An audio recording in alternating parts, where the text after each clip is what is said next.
Bom, boa tarde. Eu espero que os ventos sejam alísios à vida de vocês. Ventos alísios são aqueles bons ventos que vêm sobretudo do litoral e que refresque a vida como um todo. E a vida é constituída por corpos, e os corpos precisam sempre estar em sintonia mais próximos um dos outros. Bem, então eu agradeço toda vez que se é convidado para fazer alguma coisa. Evidentemente, quem nos convida tem alguma confiança e também algum afeto, né? Eu acredito que a teoria, eu sou professor de teoria, eu acredito que a teoria ela é extremamente afetiva, porque não há nada melhor a um sujeito, a uma pessoa, independentemente de qualquer outra coisa, se saber dona de si e ter condições de refletir, e tanto para endossar pontos de vista, como para se contrapor a certos pontos de vista que dizem que não se pode discordar. Falta o tripé no bichinho.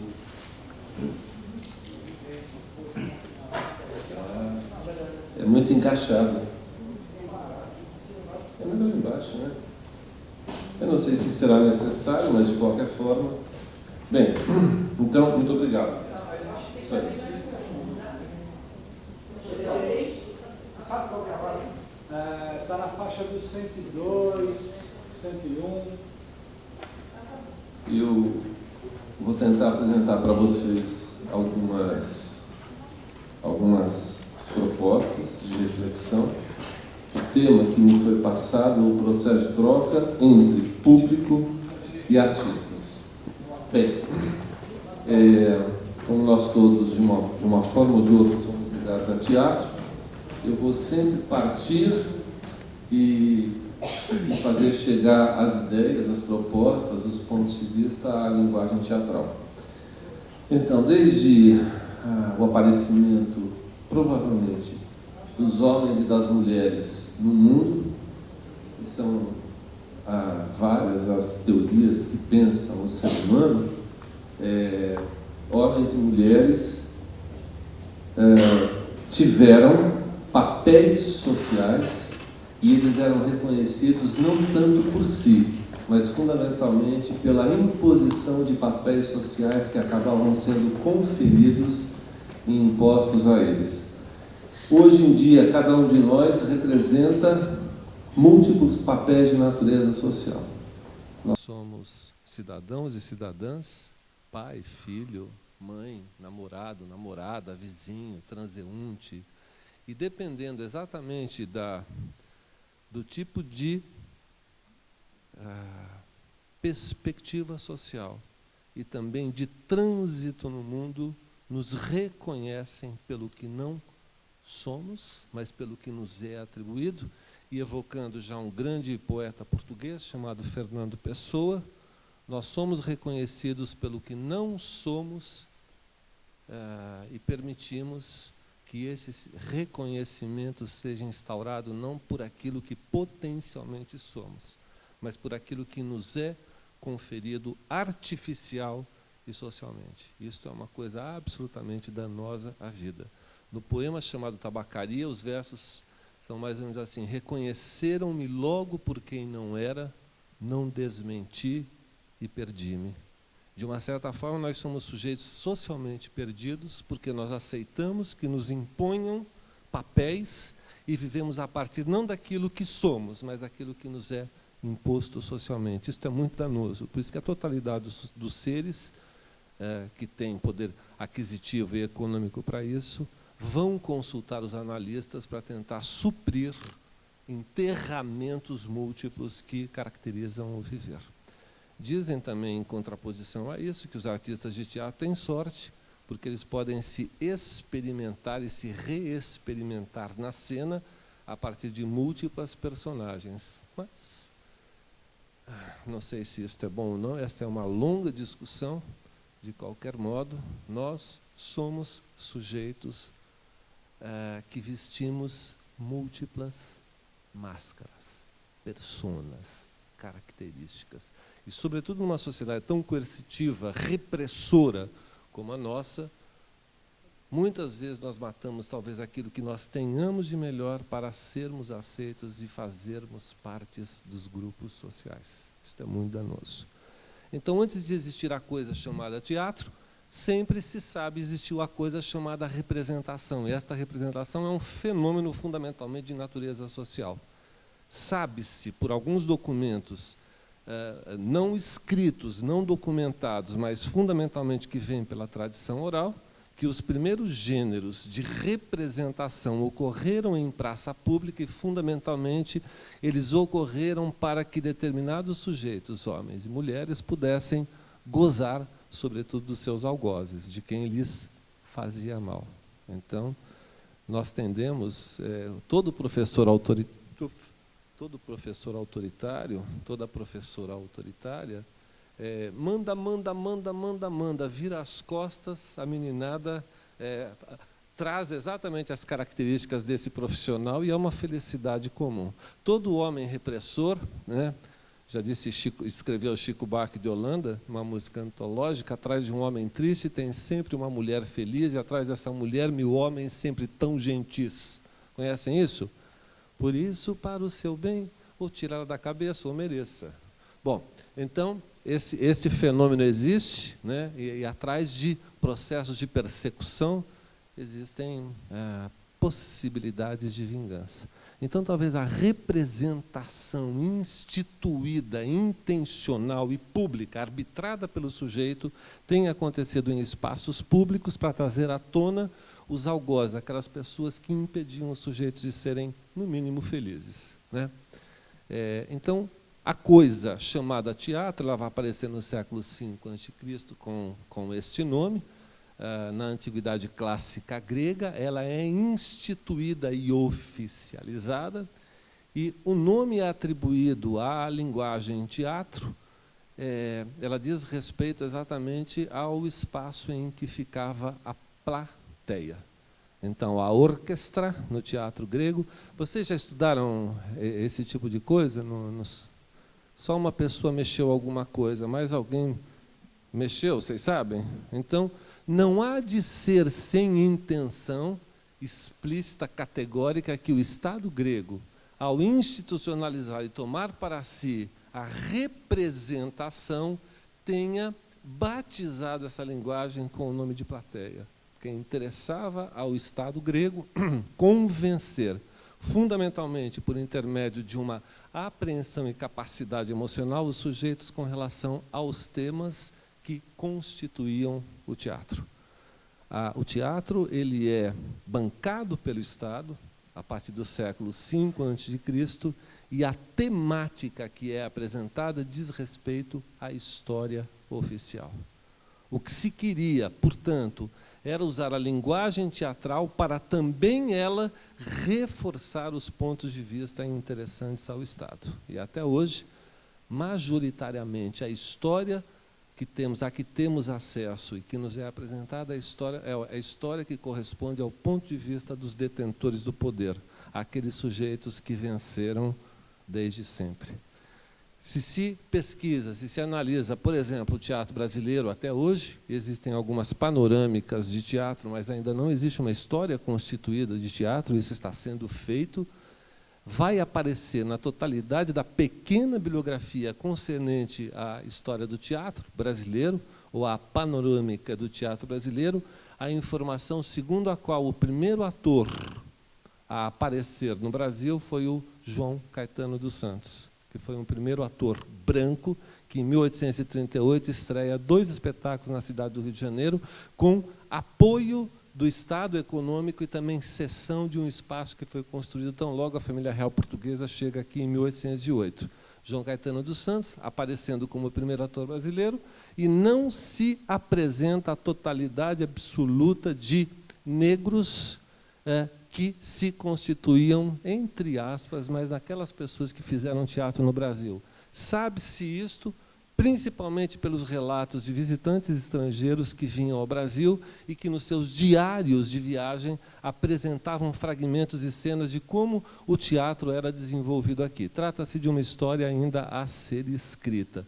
Se quiser, sou professor universitário, eu tenho de preparar até vestibular, Eu, às vezes, quero ser ousado, mas eu não posso ser tão ousado, porque existe uma bibliografia oficial, e se a gente quer fazer perguntas para os estudantes serem aprovados, é preciso fazer perguntas de acordo com a bibliografia, e, majoritariamente, a bibliografia que temos acesso veiculam esse tipo de informação, essa e tantas outras coisas. Então, quando o Estado grego, no século V a.C., constrói a coisa chamada teatro, primeiro, para se apropriar de possibilidades de execração pública, de gozação pública que se fazia em praça pública, e dizer, muito bem, esse procedimento pode ser feito, mas a partir desses e desses e desses critérios, né?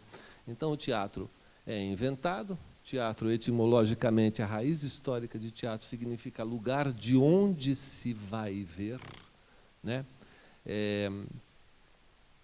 Tinha como principal propósito, nesse momento histórico, fazer com que homens e mulheres que fossem assistir às tragédias adotassem para si, como um reforço ideológico emocionalizado, os assuntos interessantes ao Estado. A despeito de ser uma produção absolutamente interessante, que chegou até nós, havia todo o interesse ideológico em apresentar as obras com o caráter aqueles que interessavam ao Estado. Ao mesmo tempo que foram feitos rituais em homenagem aos deuses, que a sociedade grega era uma sociedade politeísta, vários deuses, semideuses, tinham diferentes e diferenciadas responsabilidades, inventou-se a representação a partir de estruturas características com o objetivo de buscar a emoção e com o objetivo também de propor o riso, mas um riso educado, um riso com sentido. Então, inventou-se, criou-se a tragédia e a comédia. A tragédia dizia respeito, segundo o primeiro esteta da humanidade, aos homens melhores, e a comédia dizia respeito aos homens piores. Então, já havia uma hierarquia na estrutura, uma era uma estrutura digna e outra era uma estrutura indigna. As mulheres que na sociedade grega não eram consideradas como seres inferiores, eram obrigadas a assistir às tragédias e proibidas de assistir às comédias. Porque se elas já eram inferiores, assistir às comédias torná-las-ia mais inferiores do que o Estado pensavam que elas fossem. É uma sociedade patriarcal, machista por excelência, como é até hoje. Certo, Marici? Estou batendo aqui no ponto. Bom, então, eu insisti muito acerca de homens e mulheres, porque eu hoje faço discursivamente uma luta muito grande contra a preponderância do masculino no discurso. Eu me interesso muito pelas palavras, pesquiso bastante, por exemplo, a palavra personagem tem uma raiz persona, e persona é uma palavra feminina. Entretanto, usa-se na totalidade das vezes o masculino para definir personagens masculinas e personagens femininas, não é? Eu estou atualmente fazendo uma guerra muito grande contra a preponderância do masculino no discurso, e homens e mulheres sempre estiveram juntos. Aliás, no teatro popular, os homens e mulheres sempre estiveram juntos, e vocês sabem que no teatro dito erudito, as mulheres só apareceram à cena no século XVII, no Teatro Londrino, que foi uma experiência muito interessante. É um filme bem legal, chamado Shakespeare Apaixonado. Quem não viu pode ver, que conta um pouco da história de o que algumas mulheres eram obrigadas a fazer se quisessem ser atrizes. Até o século XVII, no chamado teatro erudito, a entrada das mulheres era proibida à cena. Muito bem. Então, claro que isso nunca aconteceu no teatro popular, né? Teatro popular, homens e mulheres sempre estiveram juntos, fazendo as coisas juntas e vivendo a cena juntas. Bem, se vocês quiserem me interromper a qualquer momento, não tem problema, tá bem? Porque eu não sei quanto tempo eu vou falar, né? Mas eu estou aqui à disposição. Até meia hora? Até meia-noite? Ah, falou até hoje até meia-noite, tá bom. Então, nem assim as pessoas, está vendo, dão comida às pessoas, então agora a coisa está assim, blof, blof, blof, né? Fica com sono. Havia carne também, não havia? Então, vocês sabem, que se vocês já viram tigres e tigresas, leões e leoas, depois que comem, aí vem o sono, é o abatimento, porque precisa de muito sangue para fazer a digestão. Muito bem. Então, vocês já ouviram, por exemplo, falar uma oposição entre popular e erudito, pois não? A gente fala, é música erudita, erudito. Alguém conseguiria me dizer aqui o que significa mesmo erudito? Na vida, nós usamos 1000 palavras por dia, talvez por período, cujos sentidos, significados a gente desconheça. Mas a gente vai andando, vai usando, porque o que importa é a comunicação. Difícil saber, não se constranjam. Eu já vou voltar ao conceito de plateia. Erudito é uma palavra criada no século XIII, nas primeiras universidades italianas, laicas, sem a ingerência da igreja, e cujo primeiro sentido é desengrossar. Era necessário, segundo os acadêmicos, construir uma palavra que se contrapusesse ao sentido de popular, porque o teatro popular era um teatro de resistência, de irreverência, primeiro na tradição da antiguidade, trazia informações de uma sociedade politeísta e não de um Deus onisciente, onipotente e onipresente, e lidava com muita irreverência e não com a contrição necessária, pressuposta pela aproximação a esse Deus que é imposto a partir de um determinado momento histórico. Não, tratava-se de acabar com essas pessoas e também de colocá-las na documentação histórica de um modo bem menor, para que ninguém quisesse ou tivesse necessidade de ser desengrossado. Usa-se até hoje, né? Aquela pessoa é grossa.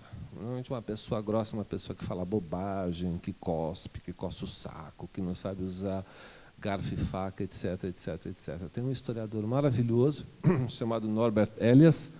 Ele tem um livro que foi publicado no Brasil, chamado Processo Civilizatório, em 2 volumes, e que ele simplesmente analisa a criação de manuais de boas maneiras a partir do século XIII. Então, assim, a humanidade demorou 100 anos para não limpar o ranho na manga ou na mão à mesa. Demorou outro tanto para comer de garfo e faca, outro tanto para não escarrar à mesa quando se comia. Enfim, todas essas coisas que as pessoas sozinhas fazem, mas na vida social elas escondem e ficam absolutamente trêmulas, né? Isso é chamado um comportamento escatológico. Escatos, em grego, diz respeito às fezes. Tem 2 sentidos, tempo e fezes. Então, uma pessoa mal educada, uma pessoa grossa, não tem um comportamento civilizado perto dos outros. A pessoa está comendo um chocolatinho, deixa cair em público um pedaço, xinga, lamenta, mas, claro, não vai pegar do chão o chocolate. Agora, se cai em casa, não importa onde seja, a pessoa pega assim, sem medo de ser feliz. Essa que é a verdade. Essa também é uma máscara civilizatória que nos impõe de um comportamento padronizado. Afirma lá o Norbert Elias, aquilo que a humanidade demorou séculos e séculos e séculos a fazer, uma criança de 7 anos já sabe e se porta. É uma matança de potência daquilo que o sujeito tem de melhor de experimentar. Isso já lhe é roubado. Fundamentalmente, a escola tem esta função de educar o cidadão para a vida dita civilizada. Ao civilizar-se, o sujeito acaba matando uma série de coisas que são fundamentais, talvez até a potência expressiva. Então, o conceito de erudito aparece no momento histórico a partir de um interesse bastante específico e característico. Hoje em dia, é indício de obra de qualidade. Nós não conhecemos as coisas e nós já temos um ponto de vista pela adesão e confiabilidade dos chamados especialistas que nos dizem que as coisas são assim. Não há experiência. Há adesão a pontos de vista de especialistas com relação à totalidade das coisas. E toda vez que nós matamos uma curiosidade, uma potência de dúvida, nós estamos sendo doutrinados e talvez manipulados de modo erudito para um comportamento que potencialmente é expressivo.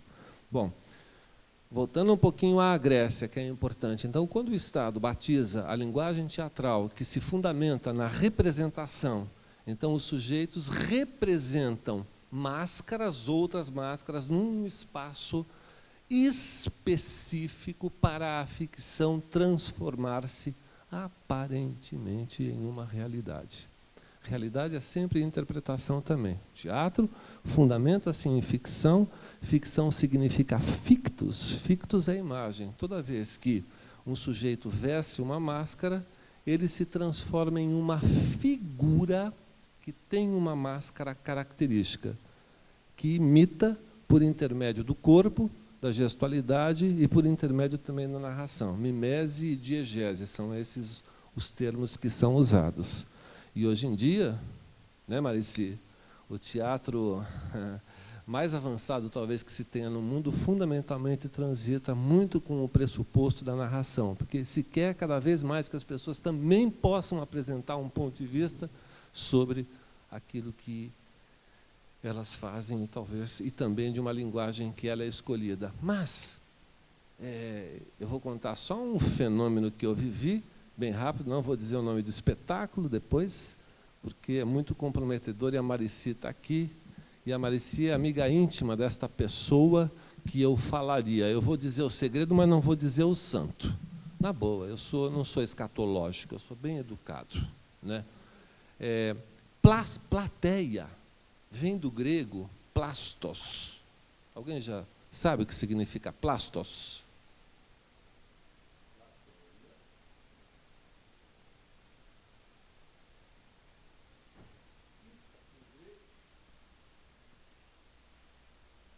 Significa aquilo que é manipulado por gesso, argila ou cera.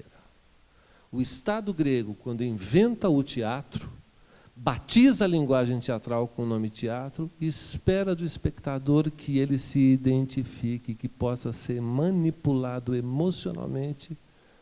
O Estado, portanto, é um fazedor das pessoas que assistem à obra, para pegá-las emocionalmente. A isso deu-se o nome de catarse, né? Catarse vem de uma palavra grega, kataros. Kataros é uma área da medicina e que significa combater foco infeccioso que produz catarro.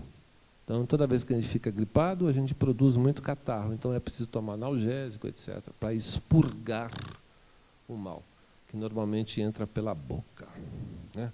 Bem, então, isso é importante considerar, e é claro que a identificação que se tem com a comédia é uma identificação de natureza crítica. Dizem alguns teóricos, um dos quais chama-se Henri Bergson, que tem um livro bastante importante da teoria do riso, que o riso intenta a inteligência, intentar é provocar. Que quer dizer que uma pessoa sã só ri de uma piada se ela entende. Ou então ela é Maria, vai com as outras. Toda vez que um sujeito ri, o riso é um índice de entendimento. Ao entender, ele transita com a sua capacidade racional. E o riso é muito perverso. Tem aí uma teoria segundo a qual, quando a mãe chora, dizendo, eu não criei você para isso, e o pai dá um tapa, é muito mais efetivo o complexo de culpa instituída pela mãe do que o tapa cabal desferido pelo pai. Então, isso é muito danoso, né? E as formas mais ligadas à tragédia, o drama vai aparecer, ligam-se muito a esse tipo de coisa. Então, quando o Estado... você vai me deixando atento a partir do horário, por favor? Quando o Estado cria a linguagem teatral, ele vai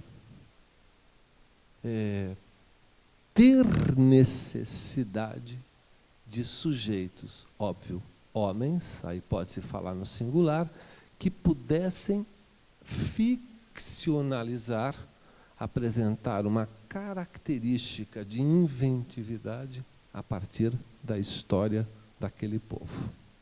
Então, foi criado oficialmente o dramaturgo, que vai fazer o quê? Dramaturgia. Que tipo de dramaturgia? Dramaturgia interessante aos pontos de vista do Estado. Todo mundo já ouviu falar em dramaturgia, certo? Todo mundo sabe o que é dramaturgia.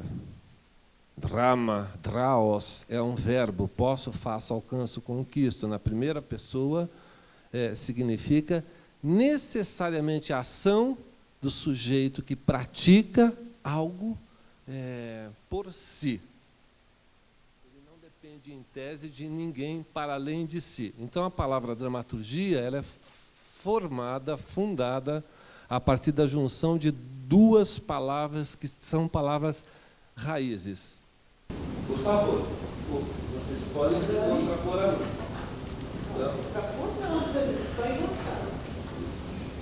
Não precisa plural, são dois dramaturgos aqui, então, e olha, eu usei o outro, desculpa. Você fala de tudo. Bom, olha, aqui nós temos uma palavra que, por decorrência, significa ação. Não é ação em si, mas tendo em vista o que ela propõe, vai ser usado com o sentido de ação. E torgos.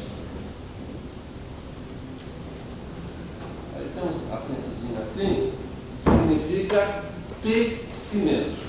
Então, dramaturgo é um sujeito que tece ações. Só que ele tece ações modelares, características, não toda e qualquer ação. Na tradição, ele vai tecer ações interessantes ao Estado, a partir do ponto de vista do Estado, e ficcionalizando a narrativa. O primeiro dramaturgo da história da humanidade, da civilização ocidental, chamou-se Homero, que escreveu duas narrativas grandes falando sobre acontecimentos supostamente desenvolvidos em um determinado momento da história grega, apresentando, claro, seus pontos de vista de interesse. É uma grande narrativa épica ou uma epopeia. Luís Vaz de Camões escreveu uma grande epopeia chamada Os Lusíadas, em que a história, os acontecimentos se misturam a certas concepções idealizadas com relação aos acontecimentos. Hoje em dia, na história, a gente não usa mais a palavra fato, porque fato não existe. Quer dizer, cada pessoa apresenta uma concepção acerca de alguma coisa que ela viu, que ela presenciou, porque nós não somos sujeitos absolutos. Se eu sou ateu, eu vejo um milagre, eu vou buscar, na minha narrativa, apresentar índices científicos para apresentar o visto.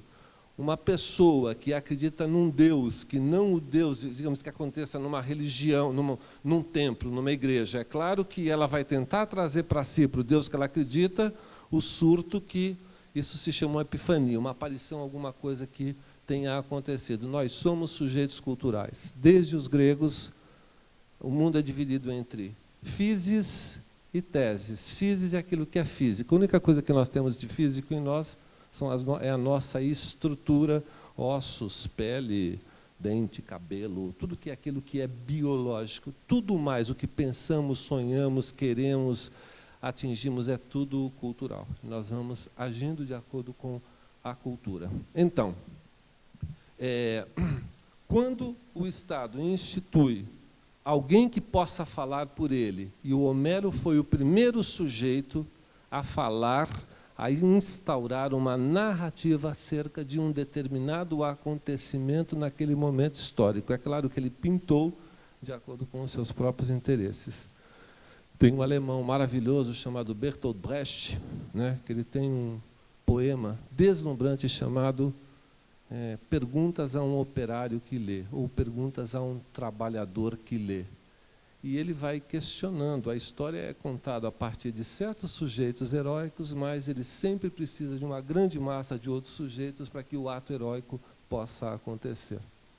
Precisa de quem cozinhe, de quem lave, de quem prepare as coisas. É uma obra linda, tem na internet, Perguntas a um operário que lê, vale a pena, eu leio quase sempre para não ficar fazendo um determinado tipo de discurso que possa ser muito esvaziado. Muito bem, então, para ser um dramaturgo, vocês podem, por favor,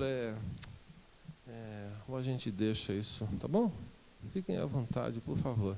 Então, para os gregos, o sujeito que tece ações, misturando aquilo que é real e aquilo que é realidade, que tem uma interpretação, é fundamental no seu exercício que ele tenha um pensamento que os gregos chamam de logeion. Vocês já ouviram falar em logos, né? Logeion é pensamento, razão. É fundamental que o dramaturgo tenha um pensamento, tenha um ponto de vista para saber como ele vai organizar a coisa que ele vai apresentar. É fundamental que ele trabalhe com poien.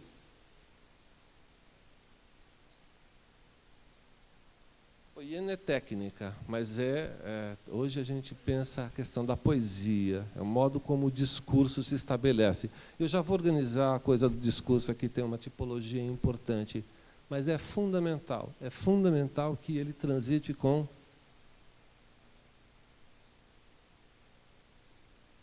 fantasia, isto é, imaginação. Então, um dramaturgo é um sujeito. Isto aqui, inclusive, tem alguns autores que pesquisam muito, é 50% e a fantasia e a imaginação é 50%. Não é 33, 33, 33. Né? Luiz Alberto de Abreu coloca num texto muito interessante chamado Um Dia Ouvi a Lua. São crianças no começo, é uma obra bonita, lírica, poética. Ele coloca uma tese segundo a qual nós somos 50% de razão e 50% de mistério. Só que quando ele quantifica razão e mistério, isso é uma coisa que as avós faziam para nós. Então nós somos 50% de razão e 50% de mistério. O mistério é muito maior, sobretudo para quem escolhe a arte. Porque a arte é uma necessidade vital, como a totalidade das necessidades que a gente não sabe e não consegue dizer o porquê nós somos afetados por ela, porque ela nos comove, porque nós temos necessidade de nos dedicarmos de uma forma ou de outra a ela. Claro que há múltiplas explicações para isso, mas são explicações que não convencem, porque não tem um ponto de vista racional de explicação. Bom, então, eu vou articular isso. Vocês sabem o que é história? São algumas perguntas bem chatas, né? História, no começo, istos, é tecido. Tecido que se usava nas embarcações. As caravelas usavam tecidos, com ventos propícios, o tecido fazia o barco se deslocar, singrando, como se diz, as águas e desafiando a profundidade do mar. História é isso. Então, história, né, é como isso aqui, ó. Eu vi, e aqui está cheio de história.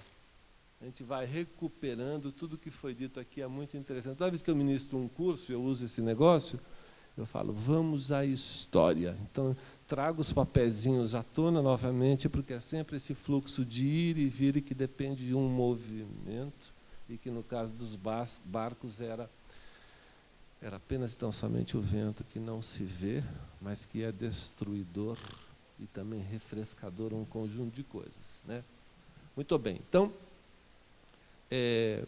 agora, como que um dramaturgo escolhe um discurso, um modo de se relacionar para misturar pensamento, técnica e imaginação? Existem, a bem da verdade, uma tipologia do discurso para qualquer uma das ações que nós possamos materializar. Tem uma professora maravilhosa chamada Eni Orlandi, ela tem um livro muito legal chamado Linguagem e seu Discurso. Ela é do IEL, Instituto de Estudos Linguísticos da Unicamp, em que ela diz que existem 4 tipos de possibilidades de aproximação dos sujeitos com qualquer outro. Então, afirma ela nesse livro. Os discursos podem ser polêmico, Eni Orlandi, Eni Curtinelli.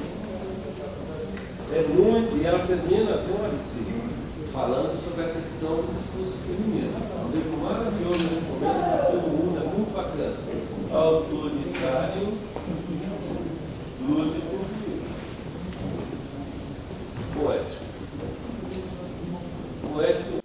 chamam de lirismo. Portanto, quando a gente namora, quando a gente é apaixonado, qual é o discurso de que lançamos mão para nos comunicarmos com o outro, ou com a outra, ou com outros e outras? É o poético, não é? É aquele que é repleto de imagens, que leva o sujeito a divagar, a parar para ter sinestesia, né? Estados emocionais para se aproximar do ser ou dos seres amados. Então, é um tipo de linguagem ou de discurso que se usa fundamentalmente no teatro a partir de certo tipo ou gênero de obra teatral. As escolas, por exemplo, eu sou professor, por isso eu posso falar de cátedra, né? Nas escolas, basicamente, o discurso que se usa é o discurso autoritário. É um discurso muito autocrático de um sujeito que sabe, tenta impor ao outro o seu saber, normalmente dissociando o contexto por intermédio do qual esse saber se instituiu. E nada é tão neutro quanto se possa imaginar.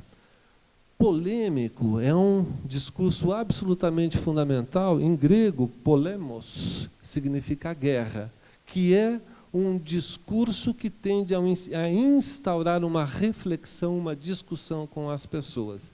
E lúdico diz respeito a jogo, a brincadeira, a passatempo e lazer. Portanto, um dramaturgo precisa, dependendo da estrutura que ele adote, certo? Transitar com diferentes tipos de discurso para que a sua obra tenha uma potência, uma inserção, uma intervenção no contexto social de que ele venha a fazer parte.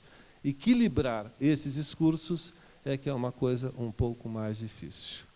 Então, quando nós aceitamos que nos imponham papéis sociais e que sejamos reconhecidos pelo que não somos, nós adotamos o autoritário também para nós. Nós não conseguimos nos impor e dizer, eu não sou isso que você está querendo que eu seja. Tem um filósofo alemão maravilhoso, um grande companheiro chamado Walter Benjamin, que tem um ensaiozinho em que ele nomeia assim, não se respeita uma pessoa que não tenha fugido de casa. Não se pode respeitar alguém que não tenha fugido de casa. Mas não fugir de casa no sentido óbvio, mas aquelas pessoas que na adolescência tenham se contraposto ao autoritarismo de pai e mãe. E é fundamental. E o que precisa é que as pessoas, na adolescência, enfrentem a primeira autoridade de sua vida, que é pai e mãe, professores, para polemizar a vida. Isto é fundamental. Então, essa é uma tarefa de um dramaturgo. E é tarefa também do sujeito que é intérprete, que lida com a linguagem teatral na condição de personagem. Então, estamos juntos?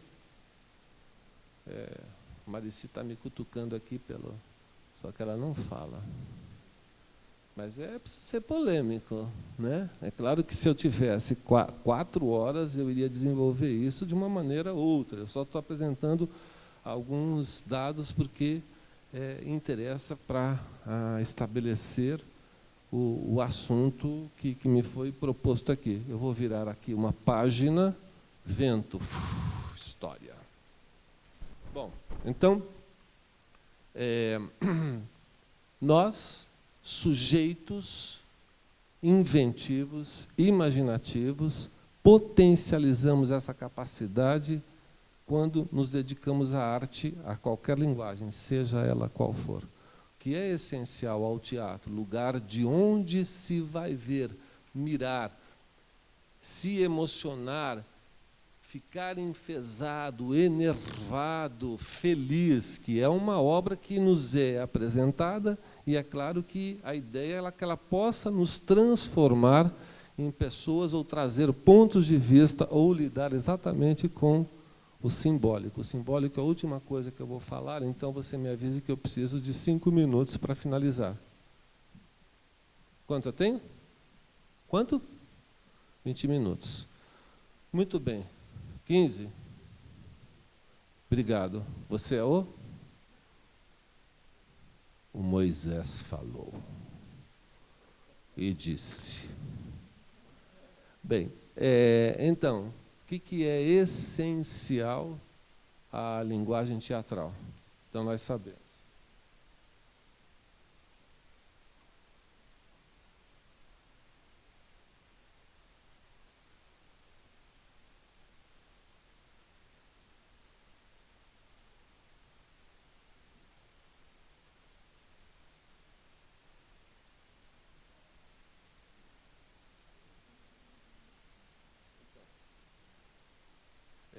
Texto, enquanto texto, é só literatura, né? Então, literatura dramática.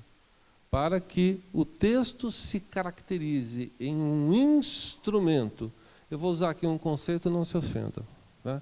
Fenomenológico, de aproximação desses dois tipos de sujeito, que podem ser intérprete isolados ou em conjunto, ele precisa se transformar em um fenômeno, e o fenômeno é o espetáculo. Portanto, de literatura, né?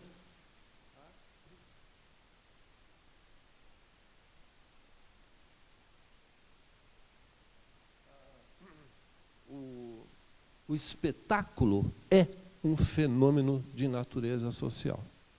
Se nós pegarmos um texto para lê-lo, ele não é teatro, é literatura dramática. Para ele ganhar essa característica de texto teatral, ele precisa aparecer no espetáculo. Portanto, é no âmbito do fenômeno social que aproxima esses dois grupos de sujeitos que se vai ter, portanto, aquilo que se chama teatro. E não importa o espaço no qual o teatro seja apresentado, não é só palco, né? Então, todo mundo fala, né? Intérprete, intérprete. Vocês sabem o que significa mesmo na raiz da palavra intérprete? É de cair de quatro. Tem uma historiadora, Mary Renault, uma historiadora inglesa maravilhosa, ela tem um conjunto de livros muito interessantes, todos publicados no Brasil, e o mais interessante deles chama-se A Máscara de Apolo. Conhece? Conhece? Maravilhoso, eu recomendo. É um livro que ela mistura dados históricos e ficção.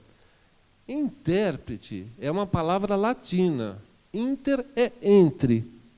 Pretium é preço. Os primeiros intérpretes da história do mundo ocidental foram os corretores. Nós temos uma casa. Para saber quanto vale a casa, nós vamos convidar um corretor, que é um intérprete, para atribuir um valor ao nosso imóvel. Quem pode mais chora menos. Aí na tradição popular tem um conjunto de ditados muito legais. Uma interpretação, não só a Mary Renault, mas vários outros. Quer dizer, tem um livro maravilhoso chamado A Máscara de Apolo.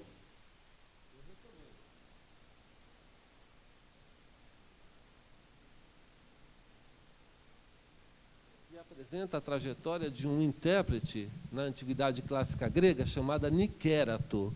O Nikérato era um intérprete a serviço do Estado, um ator. E ele recebia X talentos pelo seu trabalho. O primeiro nome de talento é um quantum, valor econômico que um sujeito, homem, recebia para se transformar em um ator a serviço do próprio Estado. As palavras, elas são muito apaixonantes, elas são muito interessantes. Quando a gente começa a entender o sentido das palavras, muitas das coisas que a gente diz sem saber passam a fazer sentidos bem interessantes. Bom, então, o intérprete veste-se de máscaras, de personas. Todo mundo sabe o que é personagem? Fica assim, né? A pessoa, ela para. Hã? É troca-troca. Viva, viva. Não, sabe, mas é porque eu estudo a questão da filologia, a raiz histórica das palavras. A gente sabe os sentidos, mas não desconhece a filologia. E a filologia, o estudo histórico das palavras, nos ajudam a redescortinar as coisas. Todo mundo fala, nós somos personagens na vida, não somos? Assim, quando a gente começa a namorar, vocês que são novinhos e tal, aí toda vez que a gente começa a namorar, é em qualquer idade, a gente sempre mostra para o outro, ou para a outra, ou para os outros, ou para as outras, aquilo que a gente tem de melhor. Então a gente cria uma personagem. Claro que nós somos aquilo, mas a gente sempre vai mostrar aquilo que nós temos de melhor, de pior não, né? É inadmissível, porque senão a coisa não acontece. Então, persona em grego é máscara.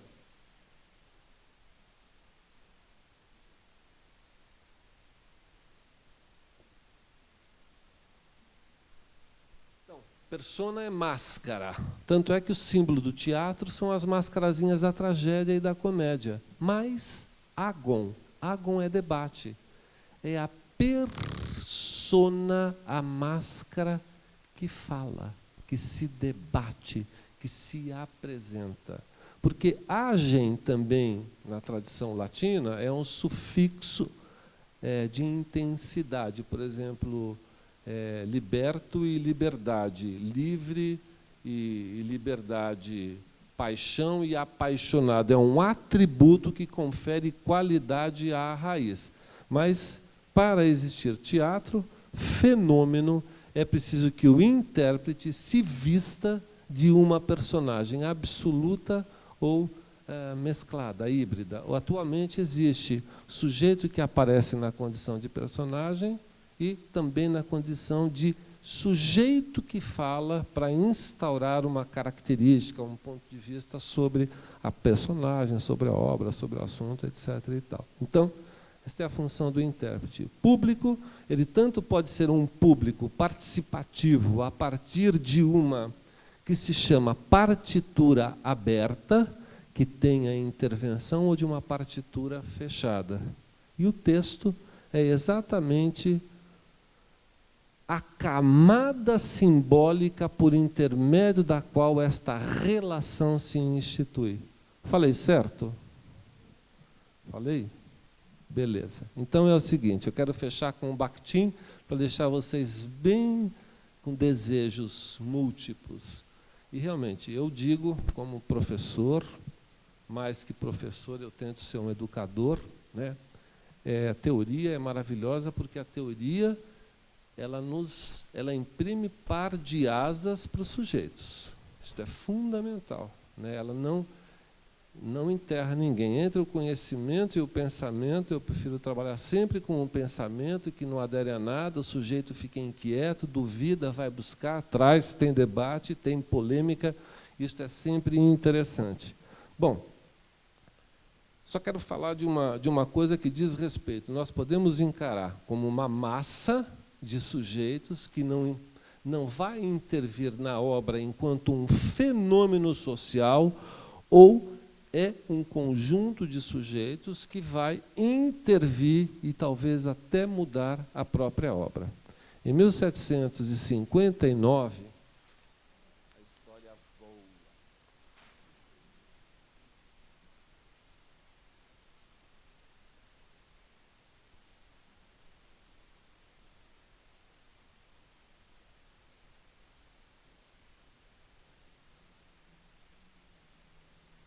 Tem um dos enciclopedistas chamado Denis Diderot, ele vai escrever uma obra muito importante chamada Discurso sobre a Poesia Dramática. Nesta obra, que quem faz teatro precisa ler, ele vai propor um modo novo de instaurar uma relação entre artistas e público.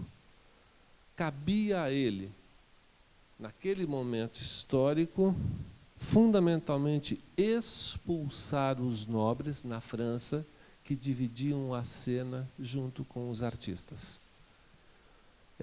Tem alguns livros, você conhece aquele do Burdick, que inclusive tem aquela gravura célebre que mostra os artistas e os nobres. Os nobres ficavam invariavelmente do lado esquerdo do palco, comendo, conversando, enviando recadinhos para as pessoas da plateia, né, que era público, portanto, nesse sentido, e a cena acontecendo aqui.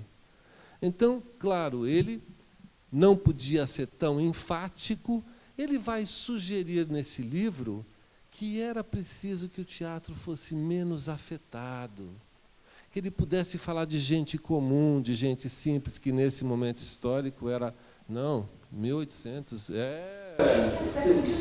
claro, óbvio, você está vendo? Você tinha que falar com mais cuidado. 1700. Sobre errado. Eu falei uma coisa que ele viu como eu fui devagar, porque eu vi um lápis. Não acontece isso. Falhou, Maricia, eu levei um choque subreptício.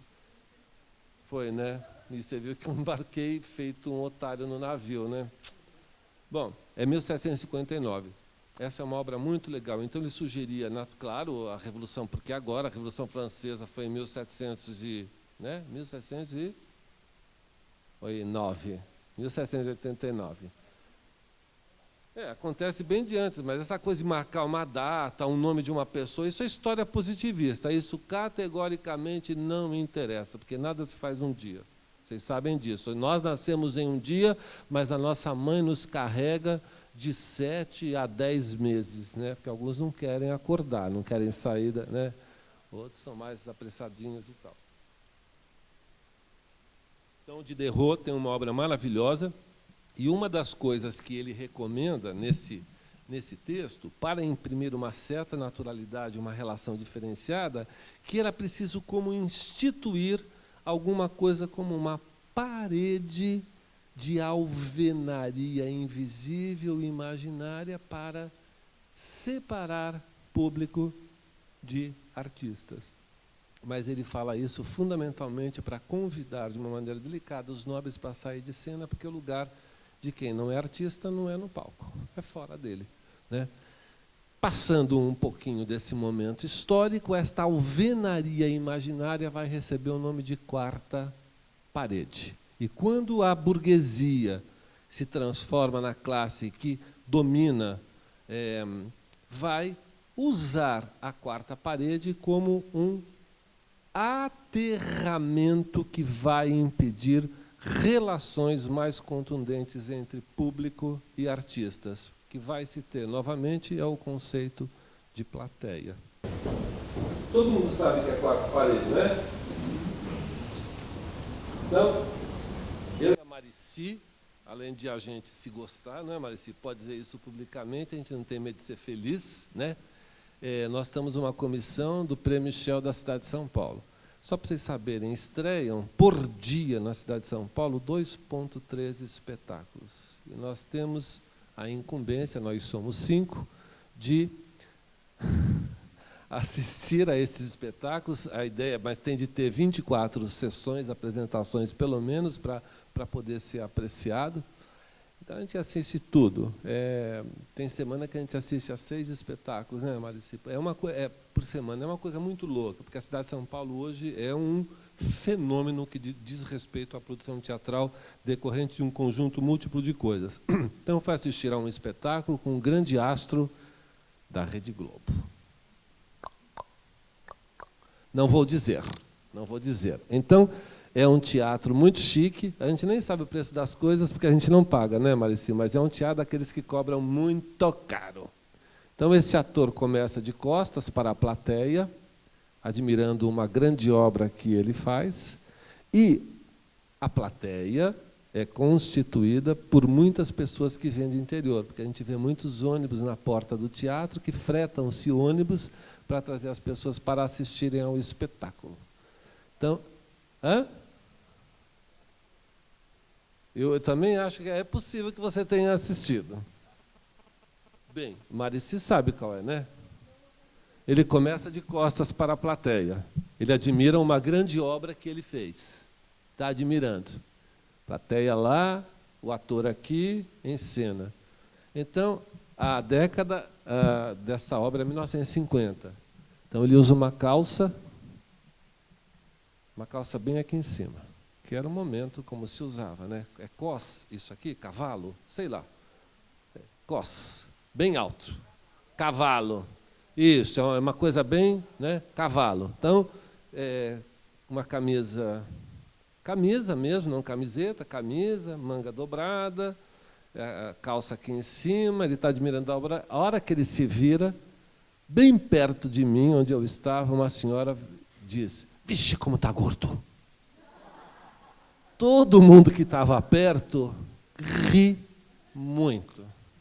Porque é uma senhora, provavelmente, que conversa com a televisão, que é uma prática muito comum, não tem essa coisa de ficar emudecida. Ela ainda não ouviu falar em quarta parede, né? Quer dizer, além de ter criado a quarta parede, apaga-se a luz da plateia. E hoje, né, Marici, as pessoas, por exemplo, se vai uma pessoa gripada, dependendo do espaço, há quem fique incomodado quando ela espirra. Por exemplo, é uma coisa natural mas nem direito ao espirro se tem. Pois uma pessoa que está gripada tosse, ela tem de morrer sufocada porque ela não pode, incomoda as pessoas. Tem espaços que são muito solenes. Esta senhora, como não sabia, e aí depois ela foi beliscada, eu imagino, pelas colegas do lado, e se via que ela queria falar, ela se mexia, mas ela foi reprimida por todas as outras pessoas, porque ela precisava ter um comportamento adequado àquela obra e àquele espaço. Isso é um tipo de recepção que se propõe não de público, mas de plateia. Então, historicamente, a palavra aparece como plateia e, fundamentalmente, no século XIX, ela foi toda reinstituída e criou-se realmente um ritual de silenciamento dos indivíduos que tem uma baita capacidade de absorção, mas que elas pensam, sentem, urdem tudo internamente, que elas não podem exteriorizar e nem tampouco se relacionar com a própria obra, né? Então, essa é um relegamento histórico construído de uma impossibilidade de manifestação. Claro que as obras populares elas não são assim. Portanto, um espetáculo como esses tem o que se chama uma dramaturgia fechada. A pessoa, se é uma comédia, óbvio que ela vai rir, mas ela não vai conversar com a personagem, ou com as personagens, nem com os atores. Há formas que quebram a quarta parede e que vão instituir formas relacionais. Mas a forma do drama, a forma clássica, não se interrompe. É o que se diz, a obra tem inexorabilidade, ela não pode ser mudada. São muitas os folclores que existem. Por exemplo, cai um refletor. Isso foi mais de uma vez. Mas os artistas da cena, em sendo um drama absoluto, é como se nada tivesse acontecido, porque nada, né, pode mudar a realidade. É um novo fenômeno que se institui e ele tem um começo, um meio e um fim, e nada pode mudá-lo. Então, essa é uma forma. Atualmente, no teatro contemporâneo, existe um conceito de dramaturgia de texto e dramaturgia da cena. Talvez aquilo que seja mais contemporâneo e mais moderno e mais provocativo hoje é a chamada dramaturgia da cena, que vai pressupor, ainda que tenham incumbências específicas do conjunto de criadores, vai pressupor a criação de um colegiado que vai discutir sobre todas as probabilidades da criação. Então, redimensiona-se lá o próprio fenômeno teatral. Dramaturgo é responsável pela dramaturgia, mas ele vai acatando, ou ele pode ir escrevendo também a partir de processos improvisacionais. Portanto, o tecimento do fenômeno teatral ele não ocorre mais de uma maneira única, mas de uma maneira partilhada. Então, eu vou finalizar com uma coisa, e esse processo, esse fenômeno, diz respeito ao símbolo. Existe um filólogo maravilhoso russo, para mim ele é um companheiro mesmo de vida e de trabalho, chamado Mikhail Bakhtin.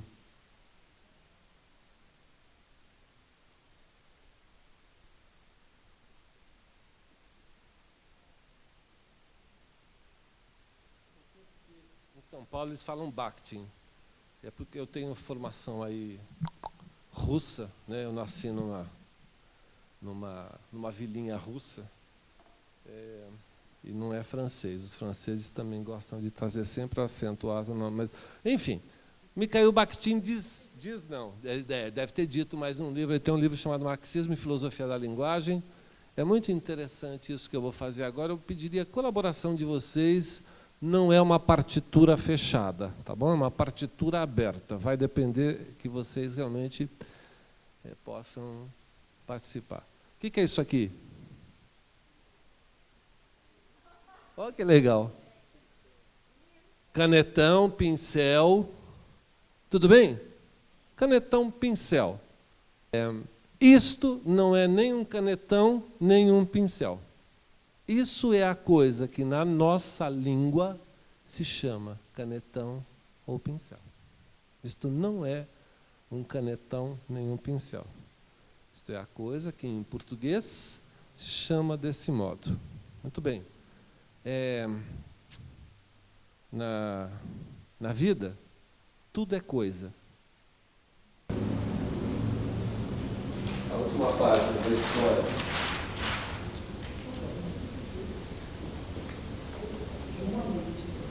Coisa é um conceito indistinto.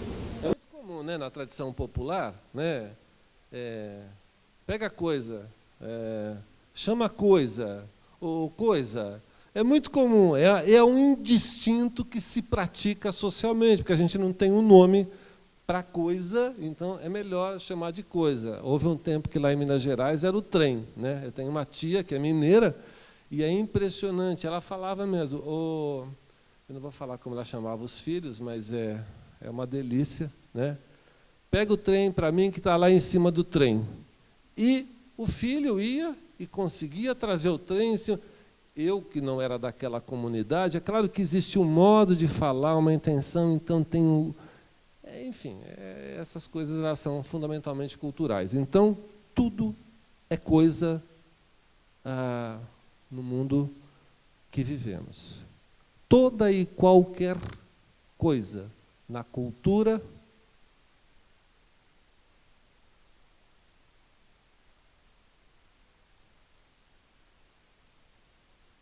transforma-se em signo. Vocês já viram aquele creme dental chamado Signal? Signal é listra. Então, listra é um traço de reconhecimento. Signo. Hoje em dia, no sistema de computador, tem os ícones, os signos. Isso faz parte da nossa cultura mais imediata. Então, signo é sinal. É uma palavra latina que é um sinal que permite reconhecimento. Então, na cultura, a coisa se transforma em signo. Eu estou sendo bem leviano, mas eu vou apresentar para vocês o nome do livro do Mikhail Bakhtin. É difícil, mas eu vou indicar o capítulo no qual ele trabalha isso, que é bem interessante. Em arte,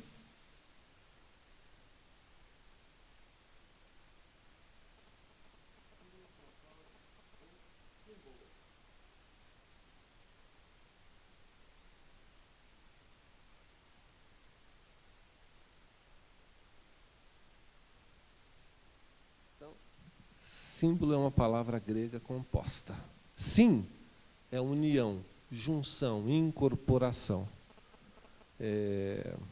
Vocês podem pensar, simpatia. Sim é união, pathos é emoção em grego. Então, é uma união, incorporação emocional positiva que faz com que uma pessoa nos seja simpática. Quando se vai ao médico, ele pergunta sobre os sintomas. Tomo, em grego, é parte. Ele pergunta, dói minha cabeça, dói aqui. Então, ele vai juntando essas partes para apresentar um diagnóstico daquilo que possivelmente é o problema.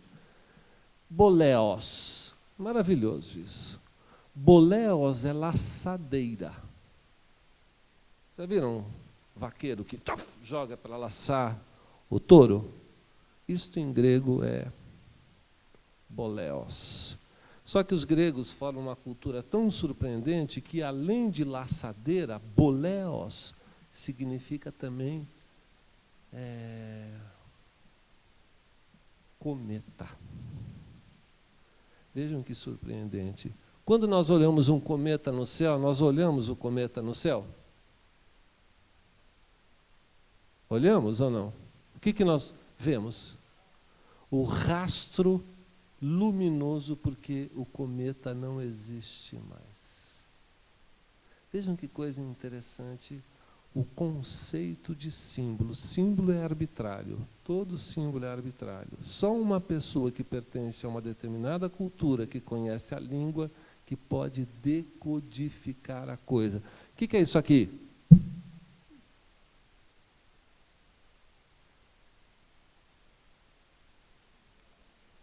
O Volkswagen é carro. Não há ele substitui um automóvel. É arbitrário, mas que no mundo da cultura todo mundo sabe o que significa, né? Então, símbolo significa, portanto, senha. Só traduz quem tem a senha. E é uma senha única, individual. Eu toda a vida estudei, né? Já sou um senhor idoso. E, claro, a gente vai juntando conhecimentos e tal. Mikhail Bakhtin resolveu uma série de questões e ele apresenta a origem das coisas, por isso que é muito bacana. As palavras vão perdendo o seu sentido, mas quando se tem esses sentidos é muito legal. Ocorre que nós precisamos de senhas em teatro, nas manifestações artísticas. E quando uma senha é mais fácil de ser assimilada, ela se transforma em uma alegoria.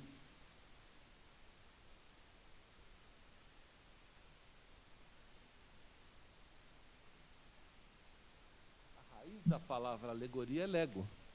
E vocês mais jovens todos brincaram com Lego, não brincaram? O que é Lego?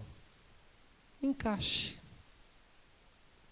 Então é uma senha cujo encaixe é mais fácil de ser conseguido, porque todo símbolo a gente chama, ele é polissêmico, tem múltiplos sentidos.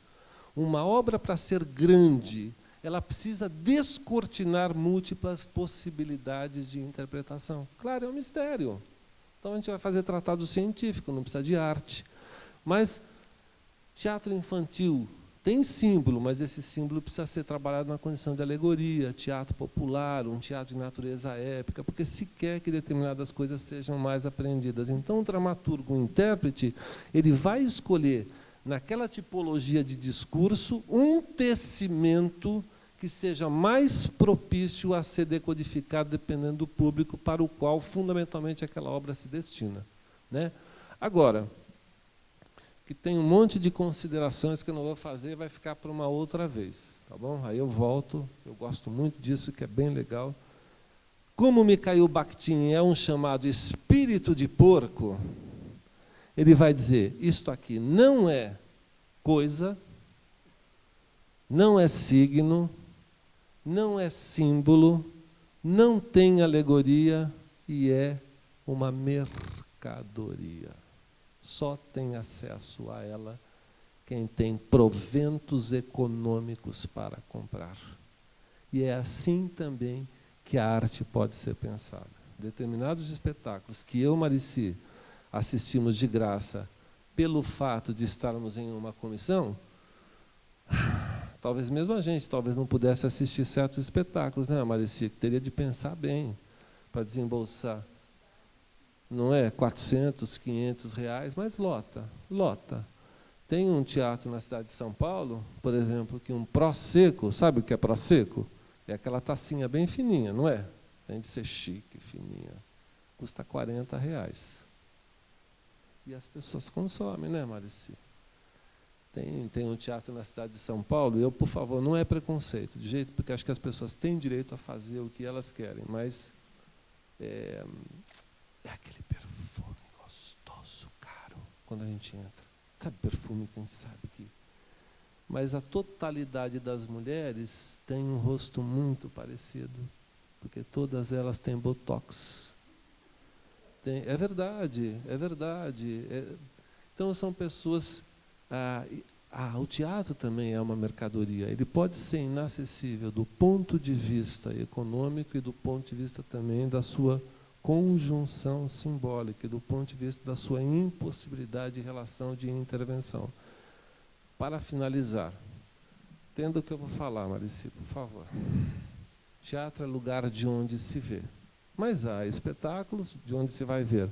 Mas há espetáculos como uma experiência sensorial que mudam até o próprio sentido da palavra. São espetáculos ou espaços nos quais se vai e não se consegue ver a cena. Ela é impossível de ser vista. Então, há espetáculos que não se vê, mas que se ouve. Isso é a coisa do rádio, a imaginação trabalha. Mas há espetáculos em que não se vê e que pouco se ouve. porque os criadores acreditam que a fala simbólica, para eles, não deva ser uma fala que as pessoas entendam cabalmente. Então, tem grupos que transitam com aquilo que se chama de prosódia, modo de falar, prosódia mântrica. Então, é assim. A pessoa começa a falar... Não se entende. Não. Vale como exercício? Vale. Isso não é uma coisa nova. Em 1960 foi criada em Paris uma experiência chamada Teatro Pânico. E eu já assisti Teatro Pânico, né? E é um medo catatônico, né? Porque a gente entra num espaço de total desconhecimento. Tem experiências. Mas é importante, quando se inventa, se cria uma proposta, para finalizar mesmo, é a última fala, relação. Teatro é uma forma relacional cuja estrutura se instaura por intermédio dos símbolos. Esses símbolos aparecem no intérprete e no texto que ele apresenta no espaço como a obra, onde a obra vai ser apresentada. E vai propor um sistema de trocas de experiência, que pode acontecer de um modo cabal e pode acontecer de uma forma a pensar, não tem problema. Tem obras maravilhosas que não têm nenhuma relação com a plateia e são obras que... Eu fui assistir Palácio do Fim, estou me lembrando aqui agora, dirigido por Zé Wilker. O espetáculo não é bom, traz a questão palestina. A Vera Holtz, que vocês conhecem, que faz muita telenovela, ela apresenta uma personagem, uma palestina, que fica todo o tempo sentada no fundo do palco, ela faz um relato. Quando terminou esse espetáculo, uma pessoa veio falar comigo, eu quase bati nessa pessoa, porque eu fiquei muito tocado pela obra. Muito tocado. E não teve nenhuma proposta de intervenção. Não é a proposta de relação que vai instituir aquilo que é significativo no teatro, mas é como se lida com esta construtura, com este tecimento, e qual a importância que se confere à linguagem. Se vocês estão desgostosos com a vida, se vocês acham que a vida é bárbara, é cruel, não é uma vida boa, e se aproximam do teatro para talvez poder dizer as coisas de um outro modo, vocês não podem ficar satisfeitos se na cena se repete os mesmos impeditivos da vida. Eu acho que tem de ter aí uma superação até para que o teatro consiga atingir a sua potência simbólica, relacional e social. Então, no mais, eu desejo vida boa a vocês e acreditem no teatro, que eu não faria teatro nunca, porque eu sou extremamente tímido, como sujeito social. Profissionalmente, não, mas eu respeito muito o palco. Antunes Filho, que falam dele, não é? Falam, a maioria fala sem saber, sem conhecer, etc. Tem um dado maravilhoso, ele nunca atravessa o palco pelo meio. Ele sempre busca as margens, não é, Marici, que você já trabalhou com ele, porque para o Antunes Filho, o palco é um espaço do sagrado. Por isso que o livro que o Milaré escreveu, o último, chama-se Hierofania, é o espaço do sagrado. Não o sagrado nesse sentido religioso, que faz a pessoa ficar de joelhos, mas de respeito à criação e à possibilidade que aquele resultado apresentado em cena pode transformar a vida dos sujeitos, homens e mulheres. Então, sejam felizes, façam teatro e busquem se relacionar sempre simbolicamente, que é uma coisa muito boa. Obrigado.